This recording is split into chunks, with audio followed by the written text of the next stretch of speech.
সাদাসিধে একজন মানুষ ছিলেন, খুবই ফ্রি অ্যান্ড ফ্রাঙ্ক ছিলেন, কথাবার্তায় খুবই মাধুর্যপূর্ণ ব্যবহার ছিল, খুবই মিশুক ছিলেন, পরোপকারের ক্ষেত্রে ইউনিক এবং অপ্রতিদ্বন্দ্বী ছিলেন। সেলফ সেন্টার্ড বলতে আমরা যেটা বুঝি তার ভেতরে তার কোনো অংশ ছিল না। আসছে শরীফ ওসমান হাদির জানাজায় অংশগ্রহণ করার জন্যে। উনি আসলে আমার ক্যাম্পাসেরই বড় ভাই ছিলেন, ঢাকা ইউনিভার্সিটি, এবং আমি যেখানে এসএসসি করেছি সেখানেরই বড় ভাই ছিলেন, এবং মানবতা ইনসাফ প্রতিষ্ঠায় বাংলাদেশের ইউনিক এবং অপ্রতিদ্বন্দ্বী একটা ক্যারেক্টার ছিলেন। কিউব হোল্ডিংসের গল্পে সেই রেখাটি আঁকা হয়েছিল আজ থেকে 1 যুগ আগে। নকশাই আমাদের ভাষা। Cube holdings limited.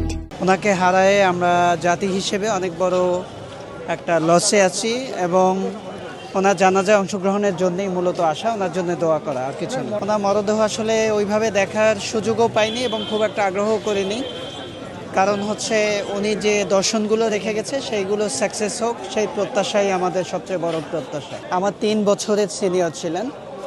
আমি যেখানে এসএসসি করেছি সেখানেরই উনি, ঝালকাঠি এনএস, এবং ঢাকা বিশ্ববিদ্যালয়ে উনি আমার 3 বছরের সিনিয়র ভাই ছিলেন।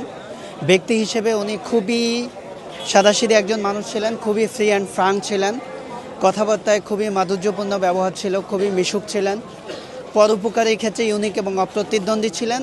সেলফ সেন্টার্ড বলতে আমরা যেটা বুঝি তার ভেতরে তার কোনো অংশ ছিল না। আসলে আমি ওনাকে যতটুকু দেখেছি ওনার কাছ থেকে, আমি ওনার কোনো পলিটিক্যাল স্ট্যান্ড আমি কখনো দেখিনি। ওনাকে আমি সবসময় নিউট্রাল হিসেবে পেয়েছি। তবে ঢাকা বিশ্ববিদ্যালয়ে ভর্তি হয় উনি খুব ডিপ্রাইভড ছিলেন অনেক কারণেই। স্বৈরাচারের দিক থেকে উনি আসলে নির্যাতিত ছিল। উনি ওনার ডিপার্টমেন্টে বিভিন্নভাবে উনি হ্যারাসমেন্টের শিকার হয়েছেন।